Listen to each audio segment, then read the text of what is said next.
Hey guys, you're welcome back to my channel. It's your girl Vera here, as always and as usual. Guys, before we go into today's video, I would like to share something, an inspiration I just got like a few minutes ago, and that inspiration is actually the reason why I'm filming now. So fun fact, the time is 5 minutes past 11 p.m. Nigerian time. Seriously guys, I should be sleeping, right? So I closed from work late per usual most of the time. Guys, in case you don't know, I now have a 9 to 5. I shared that with you guys earlier this year, but a lot of you did not watch that video. I don't know why, but you will check the link up here to go watch the video and find out what the job is all about. So while I was showering, bathing, pouring water on my body because the weather is freaking hot in Nigeria, right? I had this idea, like, I had the idea, why not have a late night show with your guys, with your people, with your subscribers right here on YouTube, right? So since you close late from work, you just have like an hour or less with them, talk about trending issues, topical issues, issues that really evoke conversations, lead a conversation around something meaningful and have them talk about it, share their own opinion while you share your own opinion. So I'm like the leader of the conversation while you guys follow through the comment section. And maybe when time grows, when we take this serious, if we are going to do that, we could go live on some of these nights. So but yeah, that idea came to me, and while I'm considering idea there, because I feel it's a nice thing, to fill in the gaps, because I know I am really slacking on this channel, and that is because of the new job that I have. So I'm wearing a lot of hats, like, if I tell you my daily day, like my daily day, oh god, see English, my daily day. If I tell you what my typical day looks like, guys, you'd, on a normal day, in a good day, we'll talk about that. So I'm wearing a lot of hats, and that means my filming frequency has reduced. So but in between, let's have this late night discussion, react to things and talk about things. But then this late night show does not keep me away from telling the southeastern stories, from documenting stories across southeast, majorly in Enugu and its environs. Okay, so what do you think of this idea? Brilliant or not brilliant? Just let me know in the comment section with your reasons, right? So yeah, that is the eureka moment thing. Like I was betting on late night show with Vera. Maybe very soon we'll have our own theme song, and we also have to get a couch where we'll not lie down, I will sit down and dissect issues, right? So just tell me all about that in the comment section if it's a welcome idea and it's something you really look forward to watching. Okay, so now moving to today's topic, guys. Something happened in Anambra State yesterday, being the 17th day of March 2022, guys.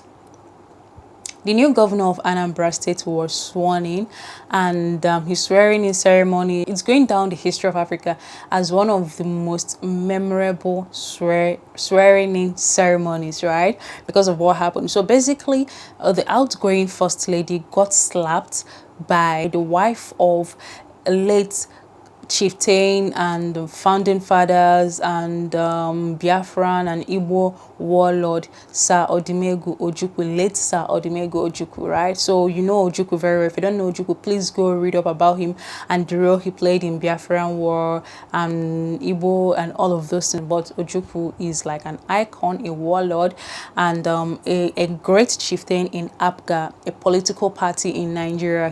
I think he's the founder or one of the founding fathers of Apga, and Apga is All Progressive Grand Alliance Party. So it's a political party that is very dominant in Anambra State. Like if you need to win election in Anambra, you better go join Apga. So yesterday was the swearing in of the new governor, and the former governor handed over yesterday. So at the spot of the swearing in, the former governor's wife got slapped by this chieftain's wife, Bianca Ojukwu, and the whole place erupted. Like seriously, when I saw the news on Twitter, I was like, is this fake news? Have fake news people started again? Maybe the women were just hugging and having a good time, and people now changed it to that slapping going forth and back. And what even made me not to believe it initially was because the first news came and said that Obiano, that is the ex-governor's wife, Mrs. Ebele Obiano, was the person that slapped Bianca. Then other news had it that Bianca was the person. So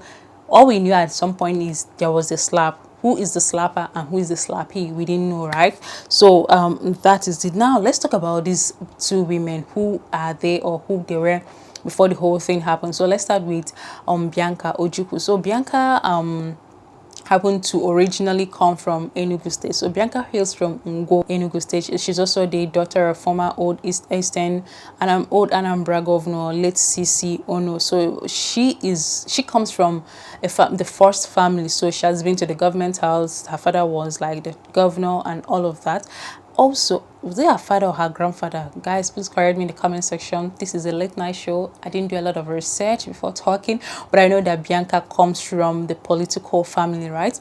Bianca also happens to be a former beauty queen in Nigeria. She was an ambassador to Italy, ambassador of Nigeria to Italy. She has held like a couple of political offices and the beauty queen thing, her family. So you know, she comes from wealth, she comes from a family of power, she has walked the corridors of power, and she also got married to the warlord Ojukwu. So Ikemba Ojukwu is like a big name in Southeast, right? So Bianca happened to be his wife up until he died. So they weren't divorced or separated. So practically he's still his wife, except the fact that Ojukwu is now dead and Bianca is Bianca Ojukwu, Lady Bianca Ojukwu, right?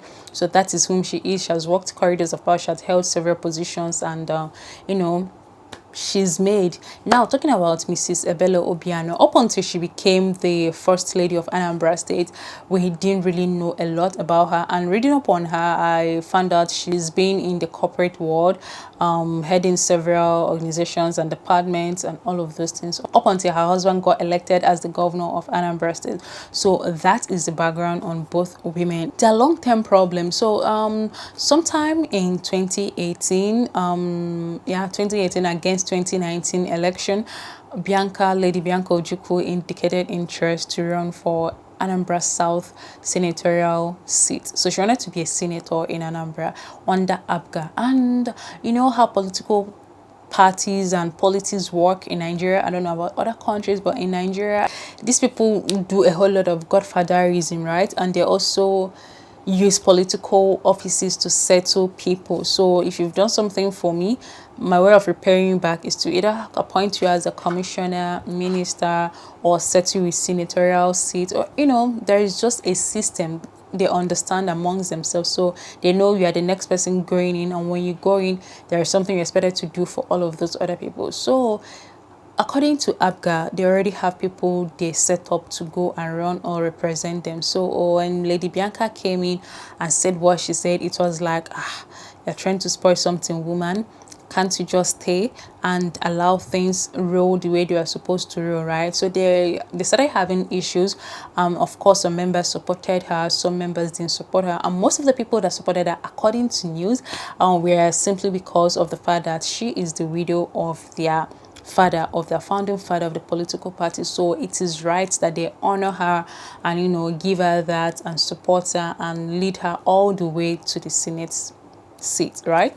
Now, other people who were not in support raised a whole lot of issues, including the fact that they had to drag back the fact that she is from Enugu State. I mean, this doesn't make sense, right? She's married to an Anambra man, so which automatically makes her an Anambra woman.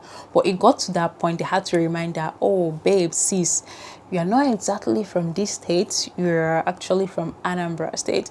And they also, according to Bianca, later on several news publications, she said that Obiano referred to her husband as someone who is dead and no longer relevant to the party, right? So she shouldn't write on her husband's name or her husband's achievement to, you know, to continue going and demanding things from members of the party, that the man has done his bid and is gone and people should move on and all of that. And for her, that hurt her so much. I mean, it didn't hurt her that they reminded her she's from Enugu State. It hurt her that, you know, Obiano made such statement, and as a result, she said that she has washed her hands of anything concerning the party. She'll never attend their functions, yada yada yada, and all of that. So I'm not sure she ran for the seat again. At the end of the day, son from APC won, that is Ifeanyi Oba or Andy Oba, one of the Oba brothers, right? So won the senatorial thing. So yeah, there's been some kind of bad blood between Bianca and the party up until 2021, last year. They led a reconciliation committee or delegates to the place. They made peace, and she said, okay, I'll see what I can do. I could come to your flagship parties, your occasions and all that. So I think part of her reconciliation was her being present at this swearing in, because for every other Apga thing, she was obviously absent, or she's been obviously absent, right? So that brings us to yesterday. I don't know when I'm going to release this video, but yesterday means 17th of March 2022. So she comes there. This happened. So guys, as you can see from this video, Mrs. Obiano, that is Mrs. Ebele Obiano, the ex-first lady, was seen walking towards Bianca where she was sitting, and perhaps said something from her body movement. Then the next thing we saw was slaps on Mrs. Obiano.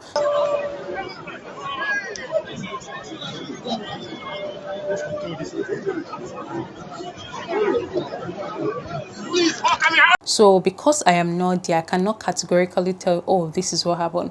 But according to numerous reports online, and especially this voice note you're about to listen, this is what they said that transpired. Obiano's wife looked for trouble. Bianca no longer, although Obiano's wife came late, Obiano with the husband. So Bianca was sitting. Now when maybe approach, Jobia Wajibaba, who criticized Apga at the formal election, then not an Apga in Medicare, just like that, I met the woman. The woman told her not to touch her again. I met her the second time. Oh, well, on my left to my right. All the locking at the wig, all the attached with straight up Yanisi. Okay, I don't capoya this. So the woman and them music or Podozio go Biazi, Nina today.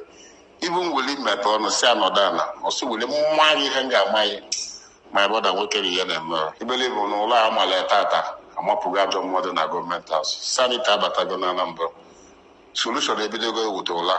Okay, so you see, according to that voice note, Mrs. Obiano was actually the offender, right? During the separation, guys, the major person, like the man of the moment, is this man. Like, guys, can you see how he's holding, like, it's like this man has dreamt or have been dreaming of Bianca all his life. Like, perhaps he had watched her growing up, and because of one or two things he couldn't get access to her, and now today God decided to butter his bread. Because what is that hug, guys? I don't understand. Like, others are separating fights, you are there holding, like, bro, chill. And that is somebody's daddy. So after the whole thing made it to social media, Nigerian social media went agog. People were hailing Bianca for what she did, and from everything I gathered, I've not been following Anambra politics for a while, especially after the first term of Obiano. His second term, for some reason I wasn't really interested, but judging from the opera on social media and the applause or applaud on what Bianca did, a lot of people didn't like Willie Obiano's wife, that is Ebele Obiano, and there's been claims or reports on social media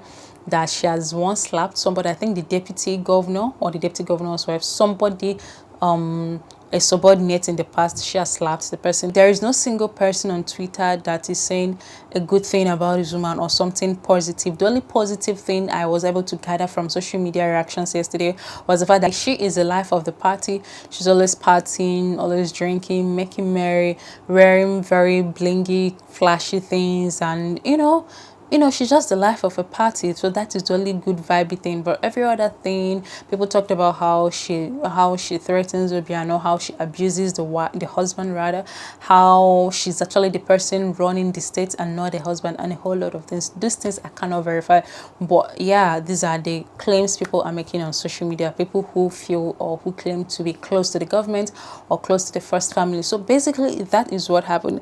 And now that brings me to our own thoughts of the whole our late night show, because we cannot talk about what people are saying without actually talking about what we are saying or what I am talking, and we also get to express your own opinion in the comment section. Very soon we'll be going live if everything works out well the way I'm planning. So right now the question now is, what do you think?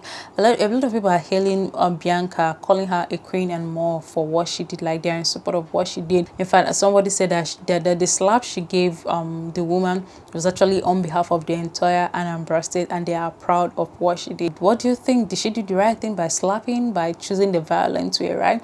Because let's face it, I mean, yeah, it's actually a violent measure to do things and all that. What do you think? Well, in my own opinion, while it might be violent or whatever, I feel there are some actions that are necessary to things, right? And I feel what she did was actually necessary. That is, if these reports are true.